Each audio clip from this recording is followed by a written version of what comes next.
The broadcast is now starting. All attendees are in listen-only mode. All right, welcome everyone to today's Title Topics webinar. These are ALTA's free presentations we offer every month on issues important to title professionals. I'm Jeremy Yohe, ALTA's Vice President of Communications, and today we've got a great webinar lined up to kick off 2020 and look at the upcoming housing market for the new year. Before starting, I just need to touch on a few housekeeping items. You can download a copy of today's presentation from the GoToWebinar panel. All participant lines are muted for today's presentation. If at any time you have a question, you can submit them through the questions box, and we'll hold some time for Q&A at the end of the presentation.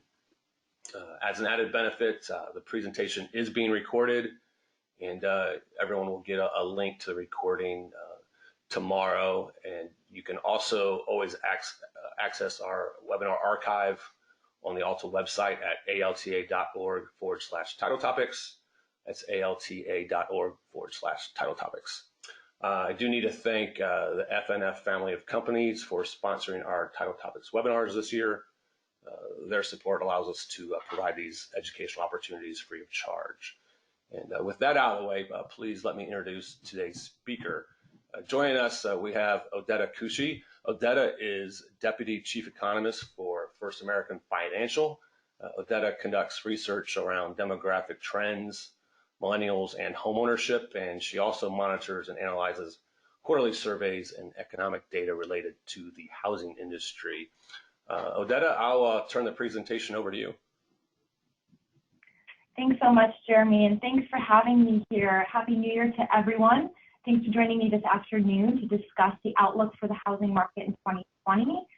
This is an interesting time to talk about the economy and the housing market in general. We're experiencing a time of significant change in the economy. In the third quarter of 2019, the U.S. economy reached a pretty great milestone of the longest economic expansion in U.S. history. At the same time, we've been in a prolonged low interest rate environment, which has really become our new normal. On the homeownership side, we have increasing homeownership demand from the largest generation in U.S. history, the Millennials, and yet the problem still remains as it did in 2019. Where will this supply come from to meet this demand? Will our existing homeowners choose to sell? And is our housing stock growing sufficiently to keep pace with the growth in households? So I've got a really ambitious agenda for today where we'll try and cover the overall health of the economy, the demographic shifts influencing the housing market, and some of the supply constraints. So let's start with setting up a backdrop of economic cycles. So what you see here is every great recession since the Great Depression indexed to 100.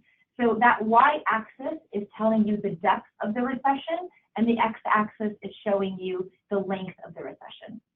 So what's really important to note is that most recessions will contract our economy by about 2 to 3%. It'll reach its trough in about 4 to 5 quarters and get back to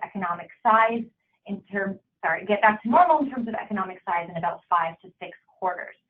So something to note in this graph, that dark blue line is the 2007 Great Recession, which was unique in a couple of ways.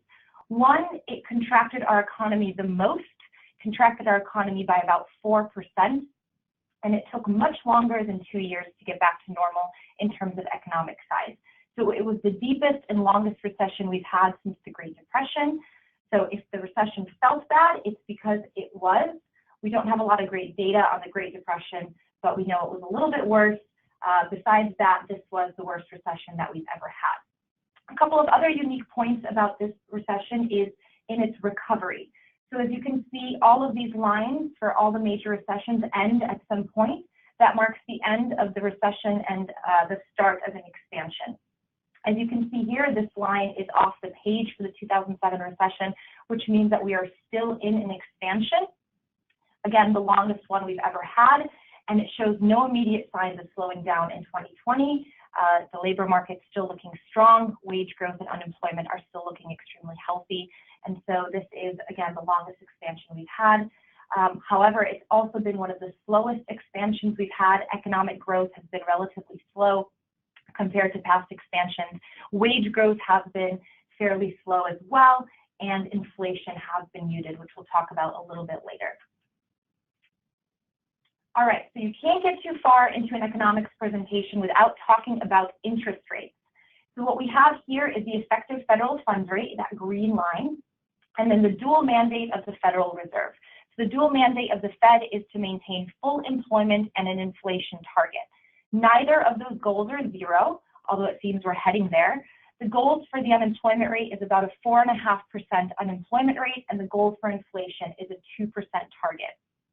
Now we're right near the inflation goal today, just a little bit under, but we are very below the unemployment rate target, which means that we are at 50-year low unemployment rates, which is very good, indicating a very healthy labor market. You can see that green line, the effective federal funds rate, went close to zero after the recession. That was an attempt for the Federal Reserve to try and stimulate our domestic economy, which did work. You can see that as that federal funds rate is trending near zero, that the real unemployment rate is actually trending downwards. So in 2016, Federal Reserve Chair Janet Yellen thought that the economy was doing so well and wanted to prevent it from overheating that we started to gradually increase the federal funds rate. And what that did was an effort to, again, try to reel back a potentially overheating economy.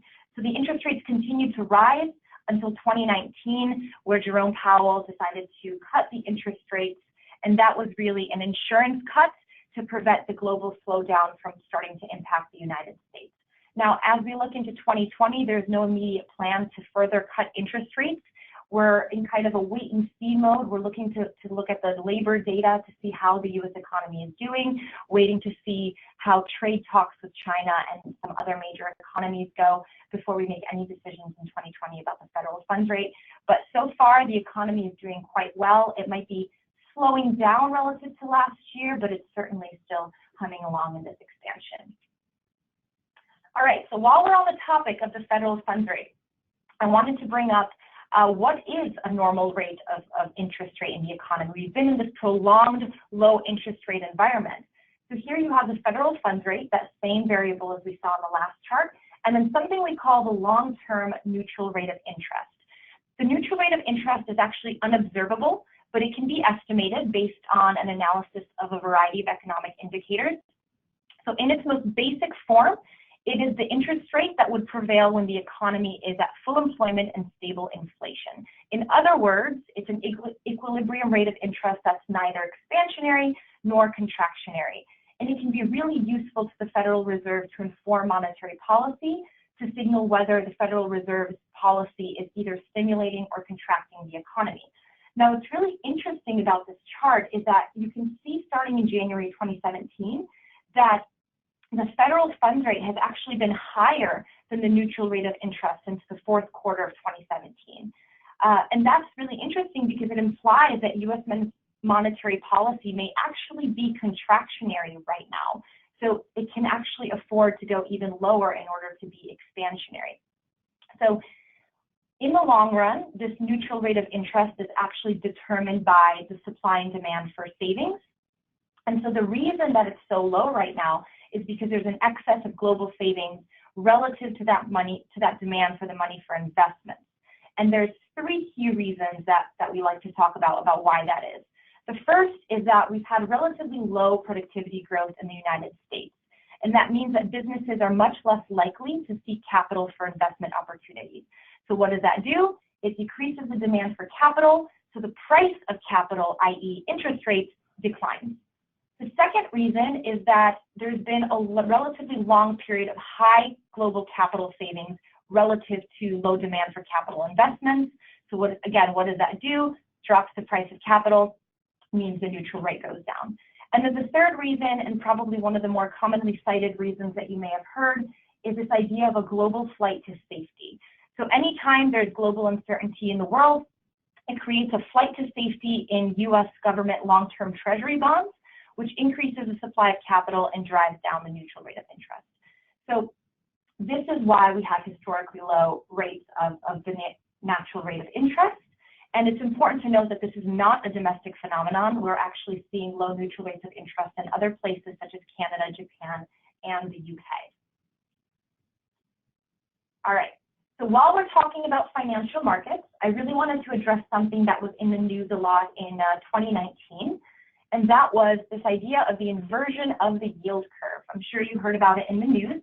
And what that really means is that the yield on short-term treasury bonds is higher than the yield on long-term treasury bonds. And the reason that was in the news is because there's a historical correlation between recessions following an inversion of a yield curve about 1 to 2 years later. In fact, for the last 5 recessions, the yield curve has inverted within 1 or 2 years prior. Another way to look at the inversion of the yield curve is typically, when you go to a bank, you'll likely get a lower interest rate on a 6-month CD than you would a 5-year CD. That's pretty intuitive. The bank pays you less because you're only giving up your money for 6 months instead of 5. But imagine if this were inverted and the bank actually paid you more for the 6-month rather than the 5-year CD. That's kind of what's happening with this yield curve inversion. And it puts people, it makes people feel very uncomfortable, especially with this historical correlation. But this is merely a correlation. And if there's anything we learned from our Econ 101 classes, it's that correlation is not causation. And what we actually like to call this is a spurious correlation, which means that the real causal factor is an unseen factor. So there are 3 things that we like to outline that are related to yield curves. The first is the global economy and the fact that our domestic economy is more globally interconnected than ever. So again, this is the flight to safety that we just talked about. And any time that there's been uncertainty in the world, such as some of the trade uncertainty last year, the world flocks to the safety of our long-term treasury bonds, which drives down that yield curve and work to flatten that yield curve. Another reason that we've had kind of a flattening on the long end of the yield curve is the Federal Reserve's own domestic demand. The Federal Reserve has a huge balance sheet of assets that it required during the last recession. They bought tons of long-term treasury bonds and mortgage-backed securities, which work to drive down yields. And then the third reason is that our inflation expectations are actually fairly low. And so anytime that you have future low inflation expectations, there's more interest in long-term treasury debt, which drives down the yield. So again, correlation is not causation. The inversion of the yield curve is not a sure bet that we'll have a recession in the next 2 years. Just something to keep in mind. But while we're on the topic of recession, I wanted to address how housing and the housing market actually fared during the recession. And the short answer is that housing is actually fairly resilient in the face of recession, excluding the Great Recession, which, as we all know, is heavily intertwined with the housing industry. So here we have existing home sales during recession. So the beginning of the recessionary period and what happened to existing home sales during that time. We've keyed in on 3 different recessions, 1991, 2001, and 2007. So other than the Great Recession, in the 1991 recession, the pace of existing home sales actually increased about 8% cumulatively. And over the 2001 recession, cumulatively, they actually slightly declined, but overall still positive. And then obviously the exception to this is the Great Recession. So house prices, also fairly resilient. House prices were flat during the 1991 recession, and then they actually went up during the 2001 recession. And then, of course, there's the Great Recession with a massive drop in house prices, as we all know. So in the event of another future recession, actually, U.S. homeowners would be much more protected because equity levels are higher than ever. And in fact, the housing market might actually be a safe haven during the next recession. All right. So while we're on the topic of the economy, I needed to address economic growth, and economic growth is typically measured by the real GDP. So here we're looking at the last 25 years to see what the GDP growth looked like historically. In the 1990s, we hovered between 2 to 4% GDP growth, which is quite well. It wasn't really until the turn of the millennia that GDP growth started to trend downward, which really begs the question, what's the right, correct, or expected rate of growth? And to get to that, we look at the potential GDP. And if you think about it, GDP is just the measure of the dollar amount of stuff that we make in the economy. And how you grow that dollar amount of stuff is by adding more to the labor market or making that labor force more productive. Now, since the end of the recession, we've actually been outpacing our potential GDP line, which is typically a sign of inflationary pressure, but due to various number of reasons, we have not seen a lot of that inflation. But our GDP growth is quite healthy and is expected to remain so, at least from what we can see in the first half of 2020. All right, so let's talk about, this is a very busy chart, but let's talk about that first part of what can contribute to GDP growth, and that's an expanding labor force. So the more people you have in the workforce, the more you can expect GDP to grow. So that green line is the real GDP growth, and then the blue line is the prime age labor force participation rate. That's just the number of 25 to 54-year-olds that are participating in the labor force. You can see in the 60s, 70s, and early 80s, the participation rate was increasing and GDP growth right alongside it. That was primarily driven by the baby boomers aging into this key age group. Underpinning that was women entering the labor force at higher numbers than ever.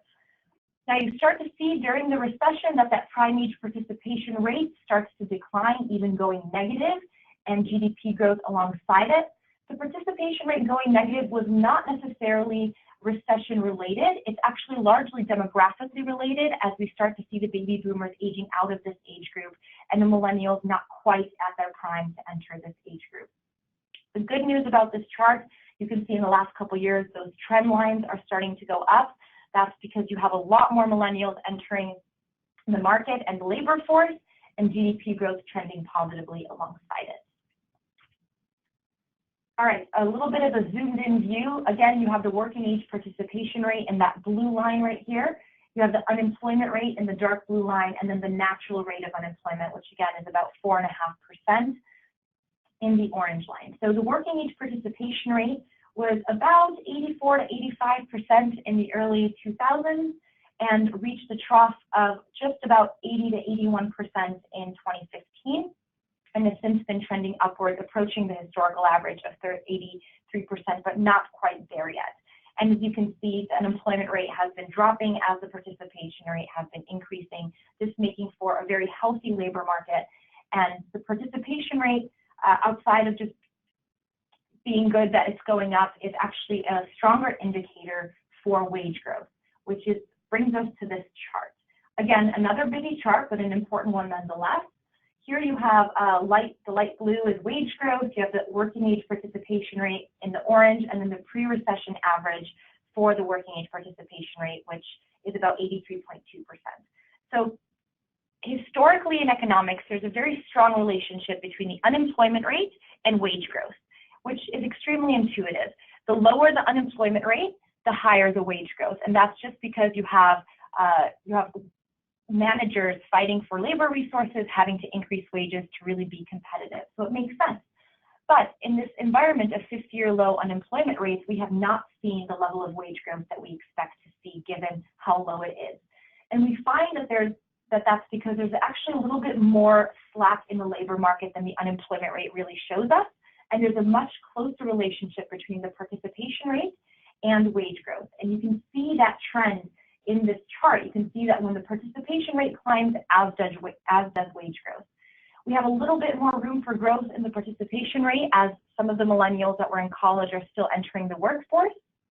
And that's good news because that means that we can expect to see some more wage growth and with any luck, some more GDP growth as well. All right, so while we're on the topic of income and wages, I wanted to take a look at the real GDP per capita against the full-time employed median earnings. So does GDP growth imply welfare improvement, as the title of this chart asks? Both of these numbers have been indexed to 100 in the year 1979. And the takeaway from this chart is that while the real GDP has nearly doubled since 1980, full-time median earnings has only grown about 7% in that same time frame. So you kind of see that divergence in this chart. Another way to look at income is by looking at the median household income.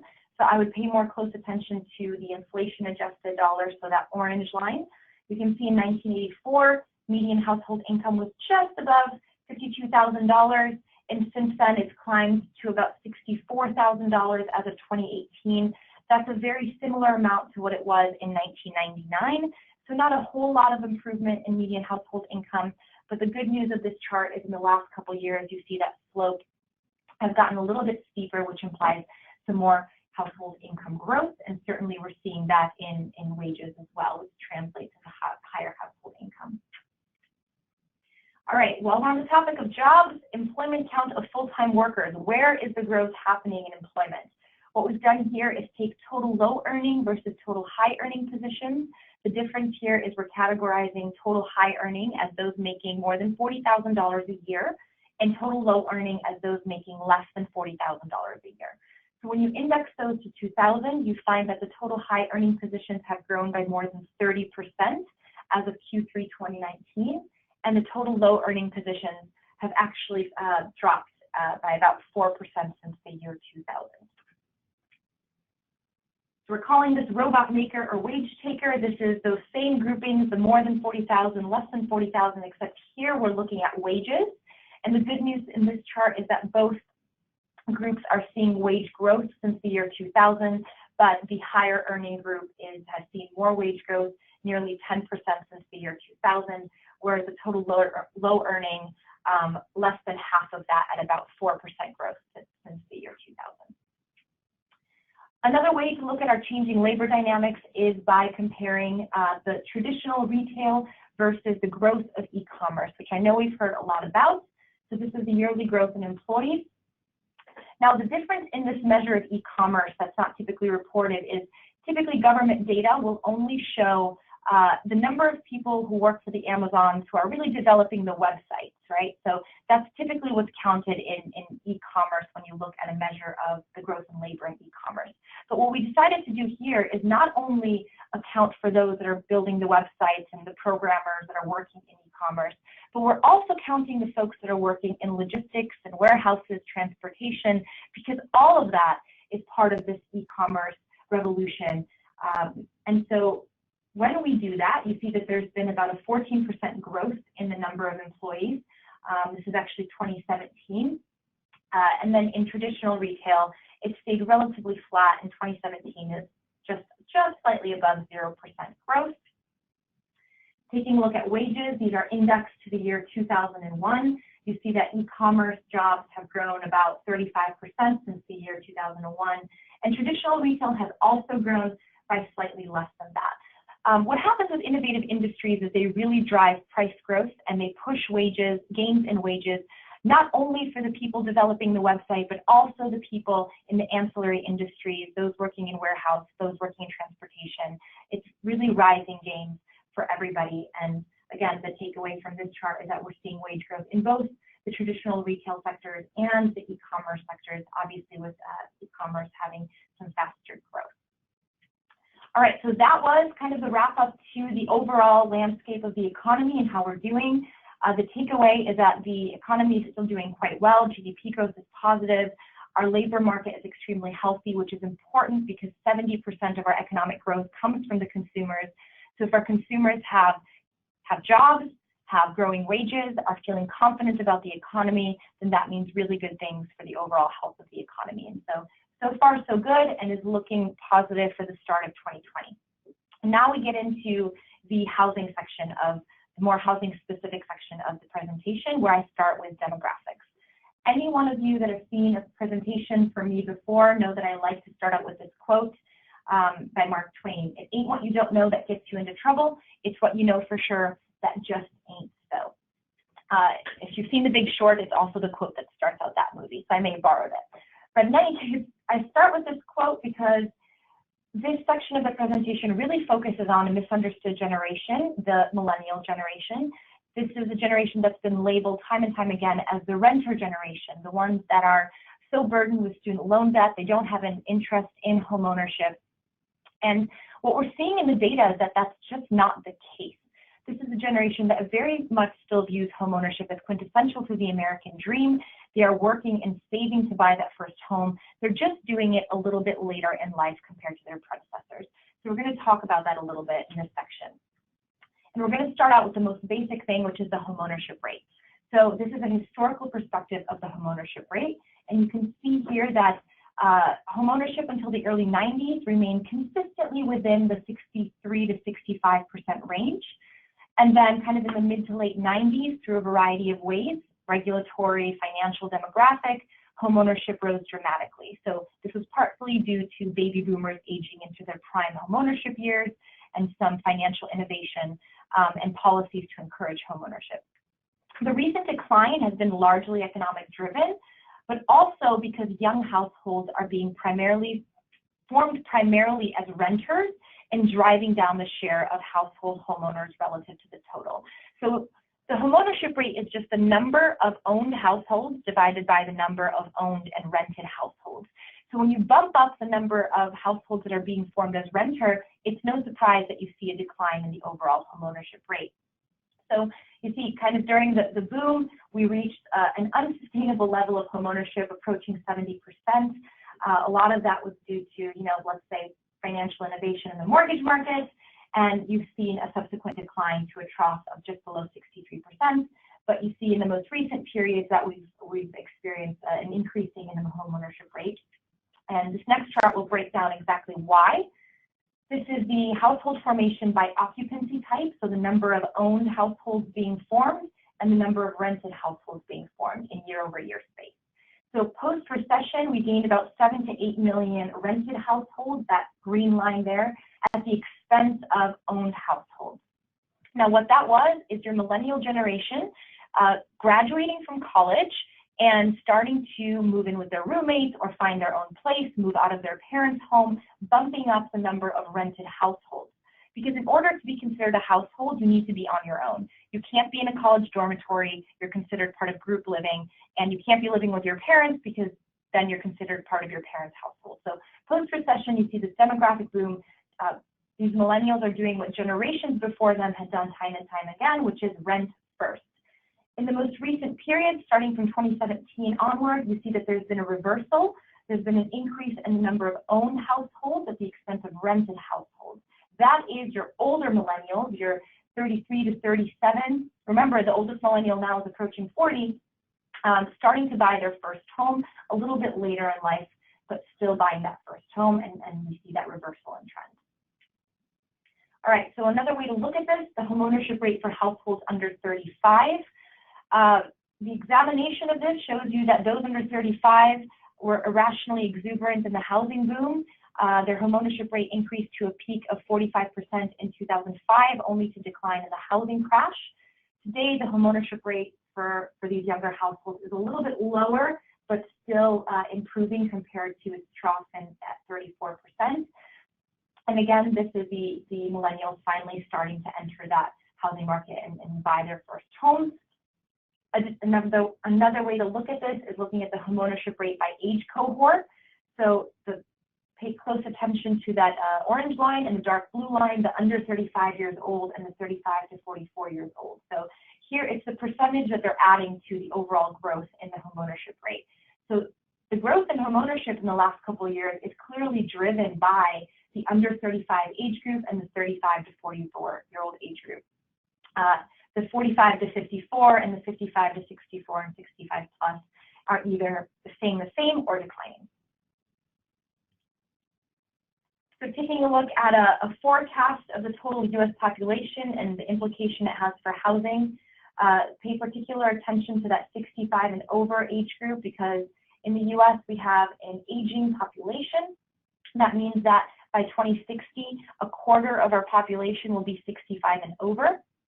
This has some negative implications for the workforce and future economic growth.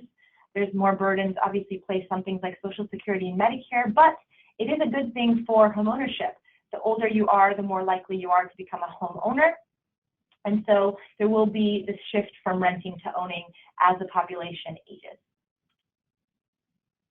Taking a look at homeownership rate by generation. So y-axis is your homeownership rate, x-axis is age.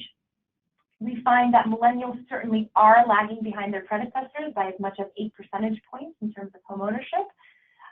The Gen Xers and baby boomers are really right on top of each other there. But this is largely because millennials are delaying key lifestyle decisions that lead to homeownership. And really what I'm talking about here is the decision to get married and the decision of childbearing. So in the 1970s, 8 in 10 people were married by the time they turned 30. Today, that same level of marriage doesn't occur until the age of 45. So delaying these lifestyle choices delay the desire for homeownership, and that's why we see kind of a little bit of this discrepancy between millennials and their predecessors. So what are these millennials doing while they're delaying some of these key lifestyle decisions? Well, they're busy getting educated. This is the percent share of population with bachelor's degree or higher, comparing the millennials to Gen Xers and baby boomers. To reach a level of 30% share with a bachelor's degree or higher, the baby boomers were in their early 40s, the Gen Xers were in their late 20s, early 30s, and now the millennials are in their early to mid 20s. So this is a generation that's being educated more and sooner than their predecessors. They're spending a lot of their time in school for longer periods of time.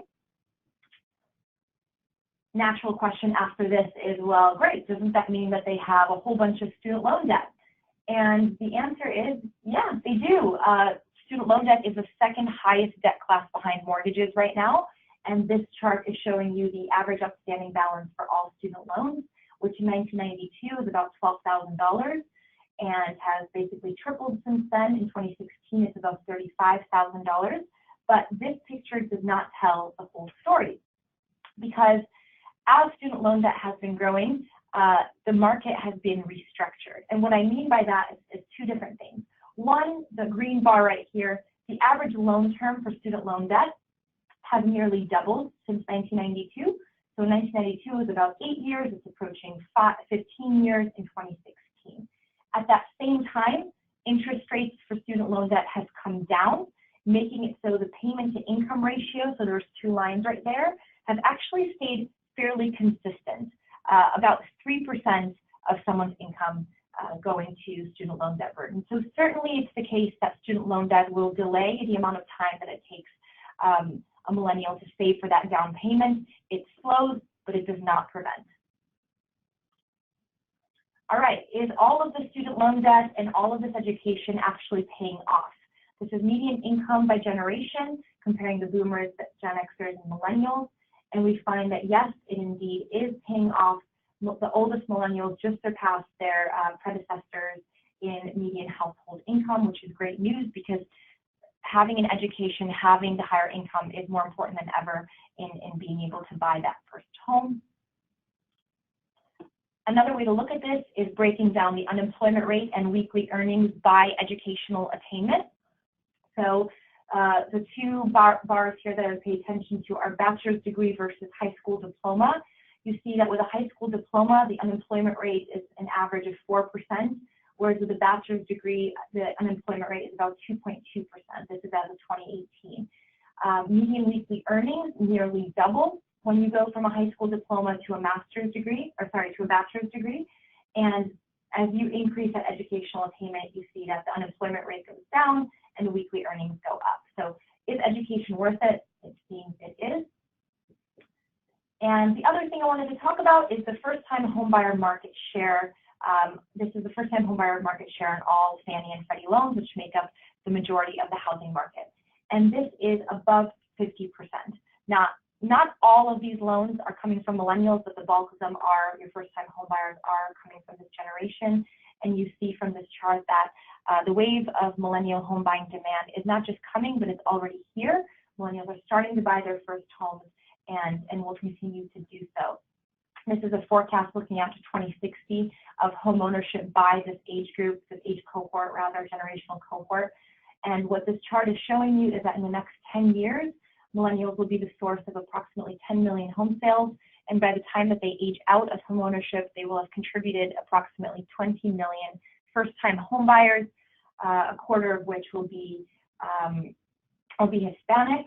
And so this is a lower bound of demand. These numbers are actually anticipated to be higher because this is a fairly simple forecast that isn't taking into consideration things like increasing educational attainment and higher income. So this is a generation that will impact the housing market significantly. And the final slide of this portion of the presentation just takes a look at 2018 and where we saw the highest growth in millennial homeowners. The top spots were taken by Hartford, Connecticut, Atlanta, Georgia, and Orlando, Florida. We saw some declines in Austin, New Orleans, and Birmingham. But the overall trend seems to be that millennials are buying in cities large and small, but Mostly they're moving to kind of suburbs right outside the cities where they still have access to amenities. But nonetheless, most of the 31 out of the top 50 markets here have seen an increase in the millennial home ownership. So this is a generation that is starting to buy those homes. All right, so getting into the supply side of the equation, we've just determined that there's a whole bunch of demand out there, but is there enough supply? And the section is called The Existing Owner's Dilemma, a Nation of Homebodies. And the reason we call it that is because of the 6 million home sales, give or take, on any given year, only about a million of those come from new home sales. The rest of them come from existing home sales. And existing home sales, by definition, have an existing homeowner in them. And in order to grow that number, you need to have that existing homeowner move, which is not something that we've been seeing, hence the nation of homebodies. So let's start with the 30-year fixed rate mortgage. This is a historical perspective. What's different today and the last 30 years in the 30-year fixed rate mortgage? Well, the trend. Since the peak of the 30-year fixed rate mortgage at almost 18% in 1982, I know, unimaginable right now, the housing market has experienced consistently declining mortgage rates. So mortgage rates were nearly 10% in the late 80s, 7% in the 2000s, and now less than 4%. And fear not the 5% mortgage in 2020, because the consensus among forecasters is that mortgage rates below 4% will be the norm in the next year or two. So they're expected to remain low for the next year or so. So as mortgage rates have been declining, house buying power has increased. That alone has made it historically possible for existing homeowners to sell and move up buy. And it's really been the baby boomers that have been benefiting from this tailwind of declining mortgage rates. Falling mortgage rates really encourage someone to sell, which is great. And the opposite is also true. Rising mortgage rates discourage selling and less inventory. But the 30-year fixed mortgage rate has remained below 5% since the end of the Great Recession. That was a decade ago. And again, the consensus is that they will remain below 4% for the next 2 years. Now, while historically low rates increase house buying power and really boost demand, they also discourage existing homeowners from selling when rates have been low for this long, because there is no increased house buying power other than that which comes from household income growth, which means everyone stays put in their home, and there's a lack of inventory for sale. So while we're on this topic, I wanted to address in the late 2018, when we started to see higher mortgage rates, there was kind of this doomsday scenario. What will happen to the housing market if mortgage rates increase? So we're taking a look here at 7 significant rising rate environments and how existing home sales and house prices have responded to each event. In a few of the rising rate eras, existing home sales actually continue to increase. It appears that the duration of the rising rate era is important. The longer it lasts, the more likely a decline in home sales. But you can see here that existing home sales are fairly resilient in the face of rising mortgage rates.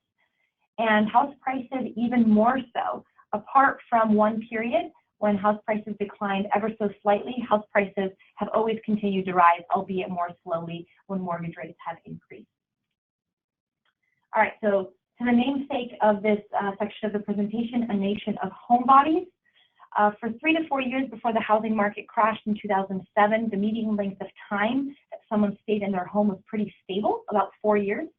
10 years then jumped to 7 years during the aftermath of the crisis. And the most recent data shows that people are living in their home for an average of nearly 12 years. That is a historical high. And so if people are living in their homes and not selling, that means that existing home sales, that green line there, that number is fairly suppressed, because again, in order to have an existing home sale, you need to have that existing homeowner move. So we have become a nation of homebodies, and that results in dwindled inventory. So here what you're seeing is existing home inventory and new home inventory, which is fairly low compared to historical averages. But what's really important to look at here is this variable called the inventory turnover.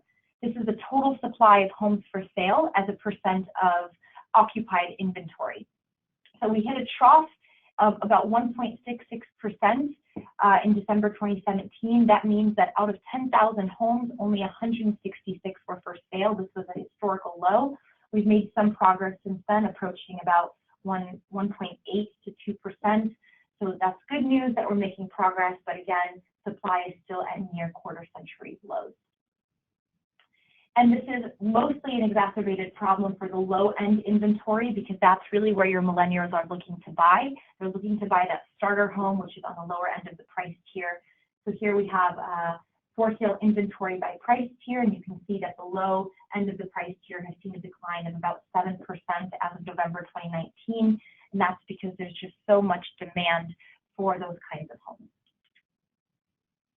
So finishing out the section for as a year in review, these are the fundamentals influencing housing market potential, what we call the potential home sales, which is what our fundamentals indicate home sales should be.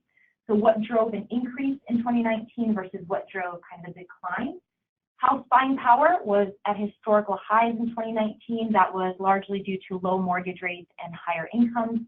New household formation was higher. House prices, you continue to see house prices rise.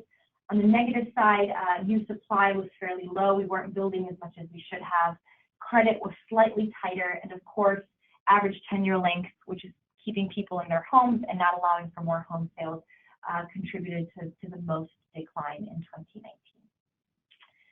The natural solution to a lack of existing home sales is why don't we just build more homes?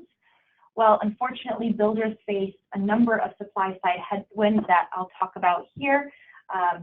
Kind of take a broad brush to this because these issues can get pretty complicated, and there's quite a few of them. But first, let's take a look at supply versus demand. Is supply keeping pace with demand? Although, from this presentation, you can tell that the answer to that is no. So here we're measuring supply by looking at single-family, multifamily, and manufactured housing construction. And then demand is just new household formation. So you can see that since the end of the recession, demand has largely been outpacing supply and is expected to continue to outpace supply because baby boomers, again, are living longer than ever. Millennials are still forming households, so we can expect that demand number to continue to rise, whereas the supply number is not quite keeping pace. All right. Ahead there. So single family and multifamily housing starts, which are a leading indicator of future completions or future supply. If you look at the single family side, we still have not made it back to historical norms, which would be that kind of burgundy line right there. We have not reached that line, and we certainly have not reached the 1.2 million housing starts that we need to keep pace with new household formation. Doing a little bit better on the multifamily side, we have reached historical norms, which is good news. Unfortunately, we really do need more building in the single family construction. In the last couple months, we've had some positive prints on permits, which are a leading indicator of housing starts, which means that we should expect to see some more supply in the market in early 2020, which is great news and some relief for the supply shortage we've been facing. Let's talk a little bit about some of the headwinds that constructions are facing. Most importantly, a lack of labor. So this is the ratio of construction job openings to hires. So we have a lot of job openings, not a lot of hires. The construction industry lost about 600,000 workers during the Great Recession, and the industry is not expected to grow significantly to keep pace with what the industry needs. If you can't find more labor, retain the ones you already have. Unfortunately, we should see this number trending up, but it's instead trending down. So this is the rate of hires minus the rate of separations. Younger workers are not quite as interested in working in construction as they used to be, which has been very difficult to maintain workers in the industry. So this is just finishing up the section of headwinds on construction workers, showing that one of the biggest headwinds to construction is actually the increase in labor costs due to the fact that it's been very difficult for the construction industry to bring in more workers, so they've had to increase wages. And then the regulatory costs of the construction industry are quite high. So this is the National Association of Home Builders survey looking at the average cost of regulation and the price of a new home during construction. There's several questions here that they ask, but the overall gist is that the cost of regulatory burden has only increased through time, and regulatory burden imposed by government at all levels accounts for about 24% of the final price of a new home, new single-family home. So what is normal regulation and what is high regulation? In high regulatory communities, there's minimum lot requirements, sometimes as high as 1 acre. There's average delay times, ranging between 10 months versus lightly regulated communities at 3 months. And if you are heavily regulated across one metric, you're likely to be heavily regulated along other metrics as well. Taking a look at which places have more of this regulatory burden, you find that it's in some of our coastal states. So California, New York, Florida have more regulatory burden imposed upon them. And what this means is that this makes its way into the final cost of a home, and you start to see higher house price appreciation. All right, so let's take a look at affordability. This is our last section here.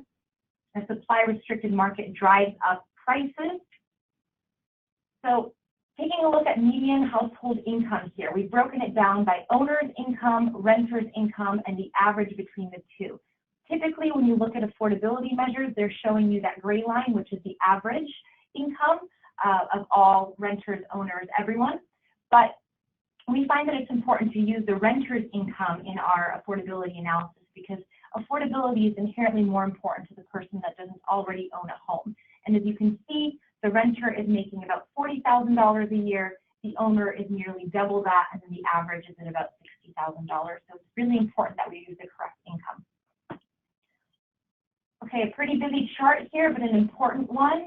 Let's break these down one at a time. So all of these measures are indexed to 100 in the year 2000. You see that income relative to the year 2000 is almost 50% higher. Nominal house prices, which is the measure you see most often reported, is at historical highs. But purchasing power, which is how much home you can afford to buy given mortgage rates and income, is also at historical highs, which means that the real house price index, that dark blue bars, is lower. So once you adjust nominal house prices for purchasing power, you find that affordability is actually much better than the nominal house price would dictate, and that's largely because we've seen income growth, and more importantly, we've been in an era of historically low mortgage rates, which boosts that purchasing power. So taking a look at where renters can find the largest supply of affordable homes, here we're using renters' income in every given geography and adjusting for the current mortgage rate and making some assumptions on PMI and a 5% down payment. So you can see how many homes that median renter, so using that median renter's income in each geography, how much can they afford? And we find that the most inexpensive markets are Oklahoma City, Louisville, Kentucky, Memphis, and Birmingham, where the median renter can afford more than 60% of homes available for sale.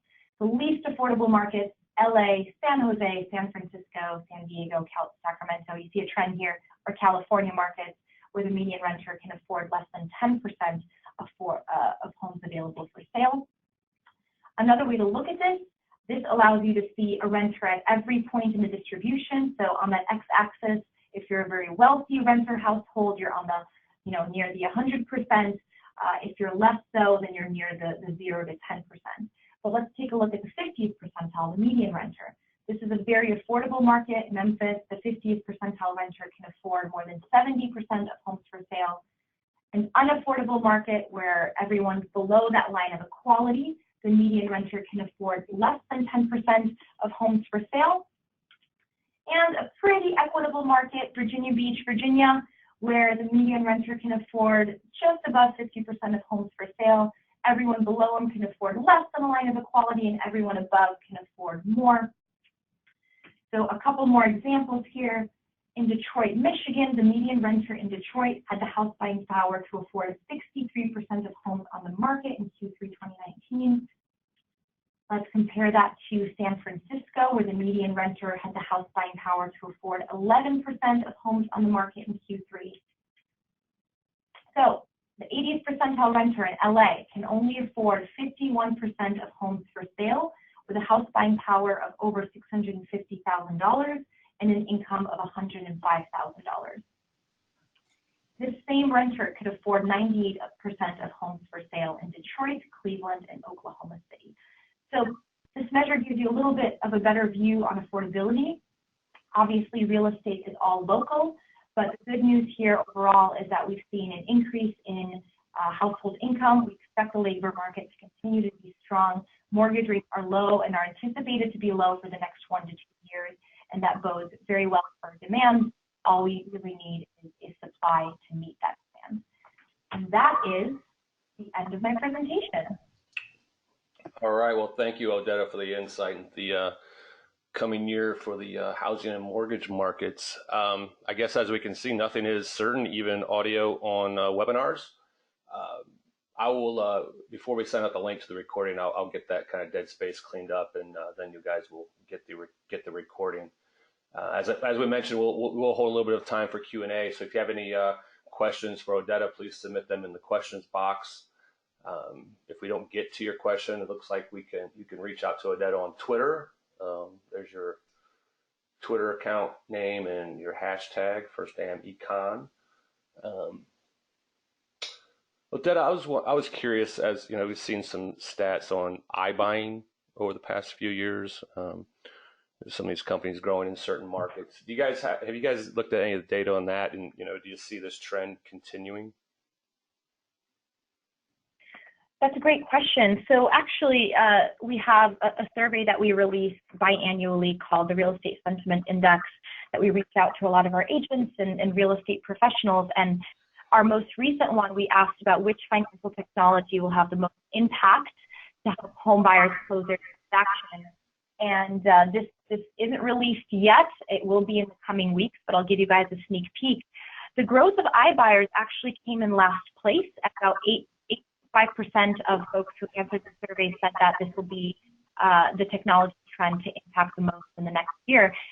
I think the reason for that is mostly because it still makes up a relatively small share of the market, and it has been growing rapidly, and we see no immediate signs of that slowing down. So I do think it'll grow in importance, especially as the housing market remains strong. But as of this very moment, the respondents to the survey actually labeled the secure collaboration and communication portals between all parties to the transaction as the technology they wish to see impact the market in the next year or so. Okay. I hope the audio is okay on everyone's end. It seems to be cutting out for me a bit. Do you guys glean any insight from your agents when you're getting feedback on the iBuying side? Is there a higher percentage of orders that fall out, or are those deals, do they get to closing more often than traditional? I think it just depends on the geography. I haven't heard any specific feedback from our agents, but certainly this is very geographically based. Mm-hmm. Question from Rob, and it's probably on a lot of our minds. If you got wondering if you see any the political environment, pre-election having any effect on the economy and things that are going on in the Middle East right now.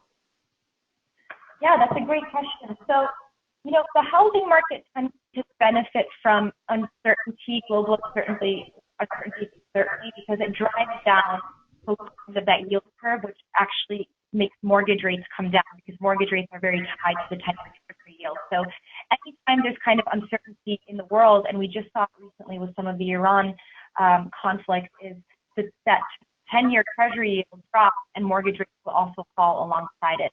Of course, the downside of all this is that when there is uncertainty, there is typically a loss in consumer confidence. So you've got to juggle those two things. Okay. Getting feedback. Sounds like there's an echo. Maybe it's on my end today, so I apologize. Melissa had a question. She wanted to know if we can assume that housing sales will continue, and how about regulation reform? Not sure actually what that question is asking. Maybe the effect of reform of Fannie and Freddie. Yeah, that's been news about. Well, that's really a wait and see exactly how the Fannie and Freddie reform will take place, and that will give us a lot more insight into how the housing market will fare. But as long as the market remains well capitalized, and the housing market will keep on trucking. Okay.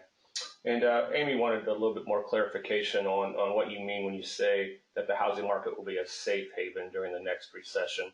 Is that just that you expect, home values to kind of hold steady? So in a recession that's not similar to the Great Recession, obviously, people will still continue to buy and sell homes. And we've seen that time and time again. When that happens, it adds a little bit of a jolt to the economy. And so especially in a housing market where we've seen historically high levels of equity, so homeowners are a little bit more protected. When we are in a recession and start to see people start to buy and sell homes, it kind of adds a little bit of a jolt. And that's just what I mean by that. Okay. A couple more questions. I know we're here at the top of the hour, but we'll see if we can get through a few more here if everyone has a little time. Any thoughts on the effect on the cap of the SALT deduction, limiting the $10,000 per tax return? I know there was a bill passed the House to remove that, but have you guys looked at how that may affect housing volume? We have, and we didn't see any significant impact when we were looking at kind of high-level geography, so looking at obviously starting at the state, going down to the cities. Where we did find slight impact is in very high-cost neighborhoods, and that was fairly limited as well. So it's not really a widespread issue that we're particularly concerned about right now. Right. Okay. All right. Well, we are almost a couple minutes after. Again, if you have any more questions for Odetta, please reach out to her. Again, as a reminder, we will send a link out to the recording, or you can share it with others on your staff if you think this would be helpful to them. And with that, that will bring us to the conclusion of today's presentation.